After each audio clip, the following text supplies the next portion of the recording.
name is Jacob Klataski from Eagle Talk News, and Joey and I reported on the current art projects. My name is Joseph Johnson. I interviewed Mr. Anderson, who is the art teacher of our school.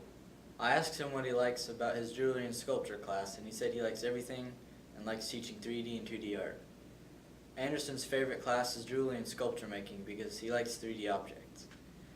I asked what his favorite project is, and he says he doesn't have a favorite and that it doesn't matter what project it is. I interviewed Dylan Wood about his project and what he's learning in jewelry and sculpture making. He said that the current project he's working on is a necklace. I also asked him what he's enjoying about the class so far, and he said that he just liked it.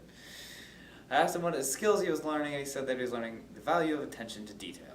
I also interviewed Landon Everett about his art project in drawing and painting. My first question to Landon was why he chose to take another year of drawing and painting, or art. He said that taking art was something he always enjoyed doing. I'd asked him if he had a class with Mr. Anderson, or if he enjoyed having a class with Mr. Anderson, and he said that he thought Mr. Anderson was a fun teacher to have, and that he'll tell you straight up what he means. His project at the moment is a pheasant that he's drawing with colored pencils. Here are some examples of the art projects in progress, showing the processes that are used for each of the different types of mediums. This is Jillian Ross Mason reporting for Eagle Talk. I talked to a few people about the injuries occurring here at CGHS. Fortunately, there are very few students at Canton Galva who have serious injuries. I talked to Dylan Wood, a senior football player, about his hamstring injury. He said it affected his performance in football by making him less explosive during plays. Even with this injury, Wood still plays well and is a great asset to the high school Eagles football team. The volleyball team has had some problems with injuries as well. Keisha Unruh, junior setter, has had to go to multiple chiropractor appointments and has even undergone acupuncture to ease her knee pain. Assistant football coach Tyler O'Connor says it is important to rehabilitate players as quickly as possible without getting them back into the game too soon. The football team takes preventative measures by stretching, lifting weights, and staying hydrated. Stop it, Joey. My name is Jillian Ross Mason. And I'm Joseph Johnson.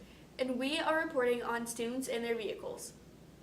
Students at Canton Galva seem to take a lot of pride in the vehicles they drive. Joey and I both interviewed a few students to get their input. I talked to Richard Peterson, a sophomore, and Nicole Casper, a junior. Both of them are very proud of the vehicles they drive. Nicole has a Honda CR-V and Richard has a 1963 Chevy Longbed C10. Nicole is very proud of how clean she keeps her Honda, while Richard enjoys the way his truck still runs for being so old. I interviewed Landon Everett about his vehicle. I asked him what he named his vehicle. His response is that he named his vehicle Black Panther for the color and because it just popped into his head. I wondered what parts he has put on it recently, and he said he has a new light bar, new tires, as well as a new radio.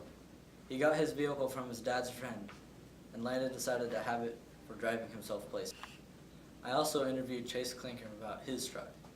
The story behind his vehicle is that it was an old parts truck for his dad, and since Chase needed a vehicle, they were going to fix it up and use it.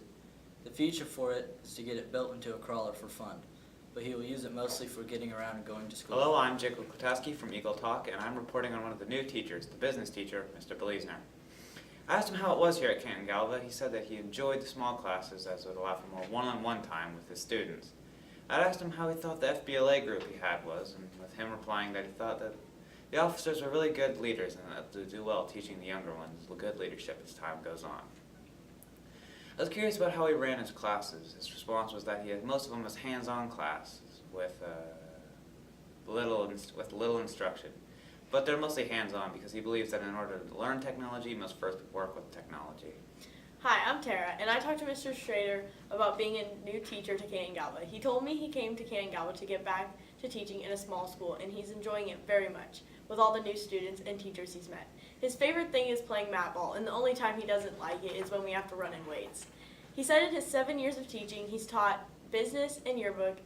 He's been an athletic director and a coach for cross country and football. His goals for his students are to enjoy physical activity and get strong. Hi, this is Tara for Eagle Talk News. I talked to Mrs. Dool about the yearbook class this year and what it was like teaching the class for the first time. She told me she chose to teach the class because they needed someone and she wanted to be a good coworker. And she told me she liked having the opportunity to be creative and create something no one's ever seen before. And they plan to create some really cool things this year. She said that she is working and learning right along with the students this year, and they will be doing a 7th through 12th book. And their goal is to cover everything between the high school and the junior high. It could be a struggle with all the new events that come with the junior high. I then talked to Emily Johnson, a student who has been in the yearbook for a couple of years. When she first joined, she wanted to try out new things in high school, and she thought it would be a fun experience. She told me her favorite part is when the year is over and they get to actually see how the book turned out. When I asked about having Mrs. Dool this year instead of Mrs. Bowman, she told me it was different because they have a lot of new ideas, but with 5 new kids in the class and a new teacher, she sometimes feels like she's the one teaching. But she's looking forward to the rest of the year. Right now, they're working on selling ads and people or faculty pages. The yearbook staff is still planning ways to raise money for the production of the book, competitions, professional memberships, and food.